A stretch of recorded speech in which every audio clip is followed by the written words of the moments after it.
Good morning guys, welcome back to the channel Meenu 21। I hope आप लोग अच्छे होंगे। गाइज़ आज के ब्लॉग की शुरुआत मैं कर रही हूँ घर सहेजने से। जो मैं अपना मॉर्निंग रूटीन जो मैं फ़ॉलो करती हूँ वो मैं आप लोगों के संग आज शेयर कर रही हूँ, मॉर्निंग टू इवनिंग रूटीन।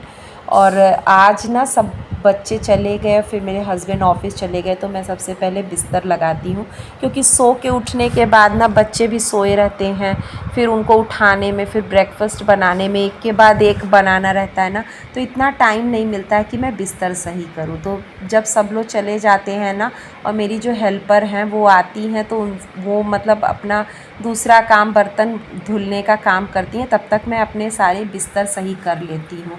और क्योंकि आज के दिन ना मुझे बेडशीट भी चेंज करनी थी, तो ये काम मैं और पहले कर रही हूँ। थोड़ा टाइम ज़्यादा इसमें लगेगा, और मैं हफ्ते में एक दिन सारी चादरें चेंज करती हूँ हर रूम की। तो इस रूम में क्योंकि एक डबल बेड है और एक सिंगल दीवान है, इसी रूम में हम लोग सोते हैं, तो इसका जो मैट्रेस प्रोटेक्टर है ना, हर बार जब भी मैं बेडशीट चेंज करती हूँ इसको मैं ब्रश की मदद से अच्छे से क्लीन करती हूँ, और कोशिश करती हूँ कि धूप भी दिखा दूँ। लेकिन आज मौसम ना बारिश वाला था, तो आज धूप हुई नहीं है, तो मैं इसको बस ब्रश से साफ़ कर दे रही हूँ। और बारिश के मौसम में गाइज़ ना कोशिश करनी चाहिए कि जब भी हम धूप हो अच्छी ना, थोड़ा बेडशीट तो चेंज कर लेते हैं, लेकिन मैट्रेस प्रोटेक्टर वगैरह जो है ना उनको हम अच्छे से वॉश करें, या फिर वॉश नहीं कर सकते इतने फ्रिक्वेंटली, ड्राई वॉश नहीं करा सकते हैं, तो इनको एक बार आप धूप में अच्छे से डाल देना, तो जिससे थोड़ा जर्म फ्री हो जाते हैं।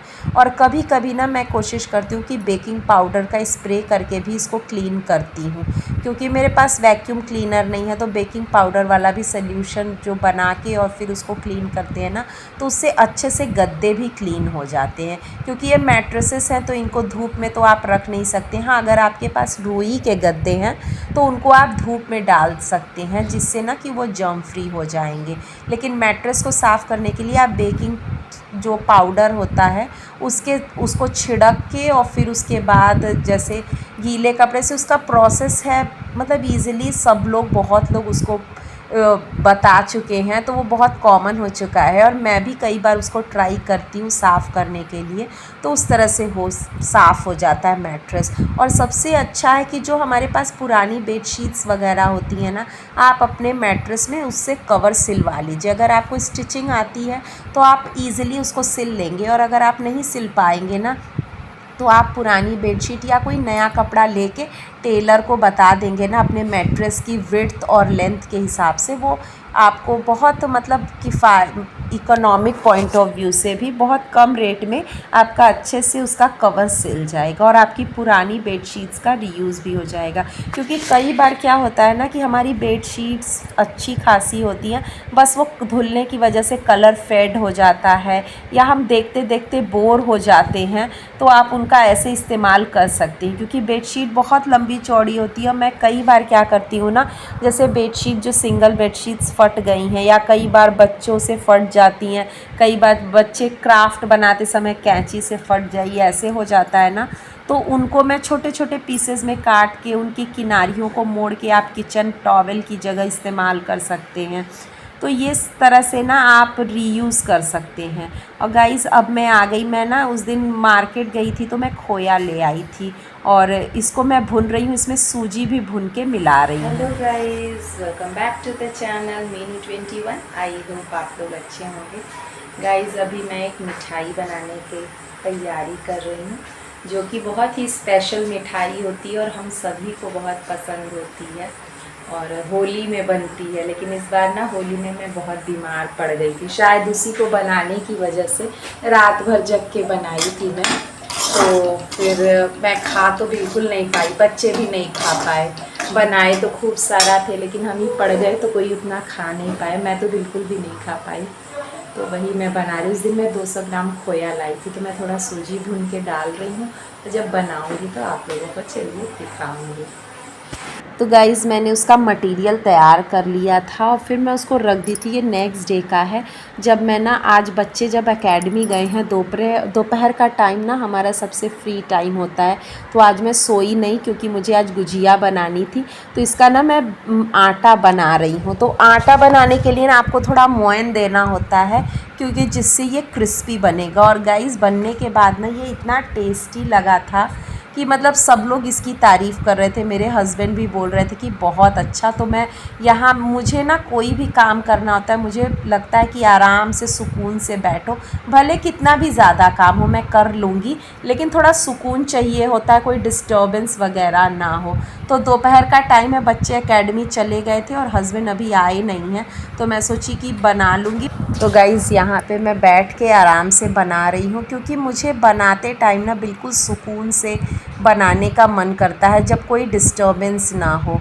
और अभी का समय जो दोपहर का समय होता है ना, एज सच कुछ काम भी नहीं होता है, बस फालतू में हम सोते ही हैं। तो मैं सोची एक दिन सोते नहीं हैं और ये काम कर लेती हूँ। और बहुत ज़्यादा क्वांटिटी भी नहीं थी, थोड़ी चीज़ बनाइए ना तो अच्छी भी बनती है और मन भी बोरियत नहीं होता है। वैसे तो गुजिया जब 2-3 लोग मिल के बनाते हैं ना तो बहुत अच्छा रहता है, काम भी बढ़ जाता है और जल्दी से भी बन जाता है।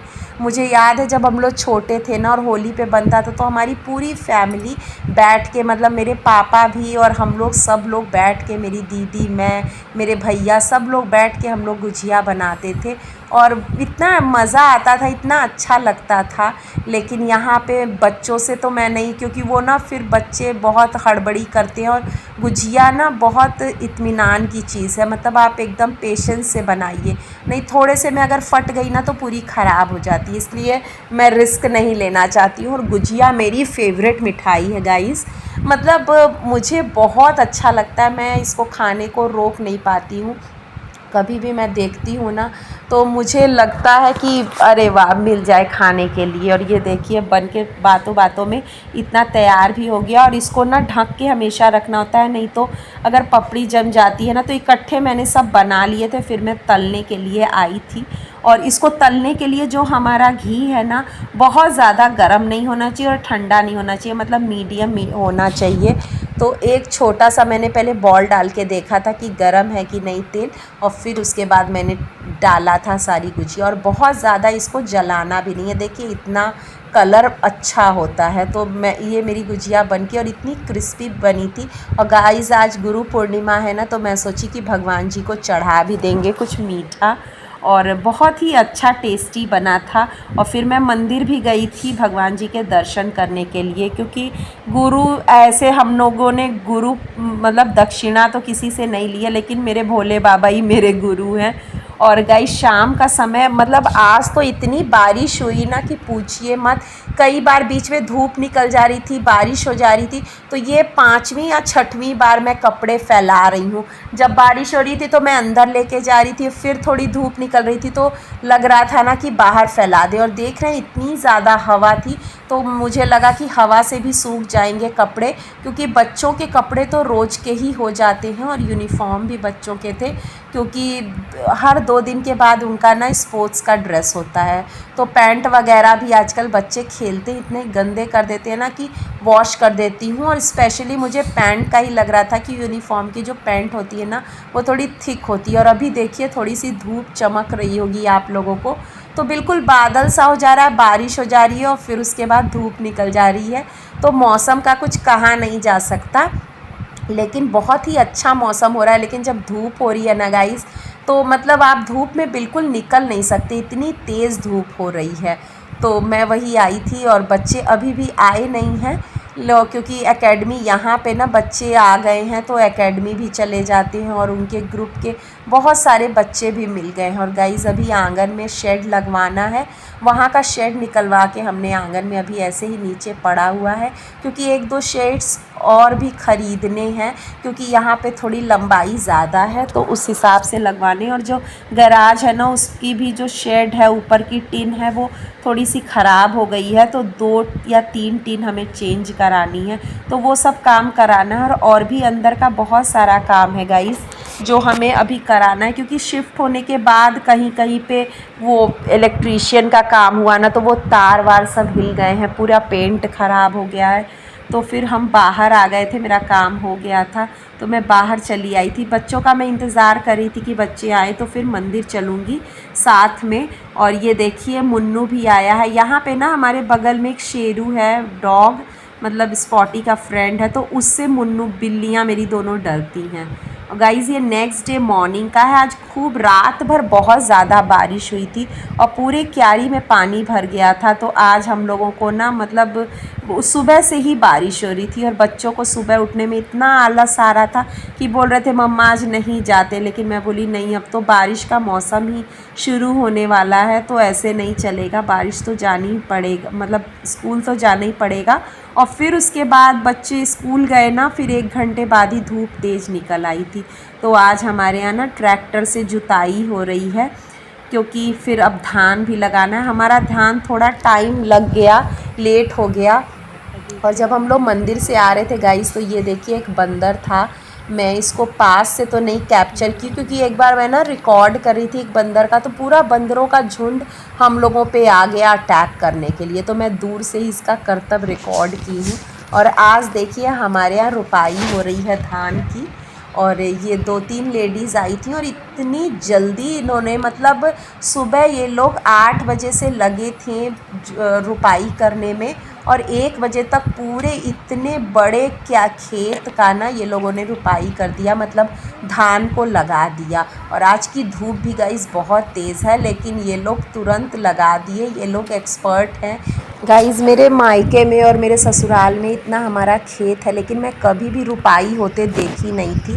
आज पहली बार मैं देख रही हूँ अपने घर में, मतलब जो हमारे को मिला है, तो बड़ा ही अच्छा लगा। और गाइस आप लोग भी बताइएगा कि आपके यहाँ खेतों में रुपाई हो गई है कि नहीं। और इस ब्लॉग को यहीं एंड करते हैं। आई होप आपको अच्छा लगा होगा। मिलते हैं नेक्स्ट ब्लॉग में, and thank you for watching, bye.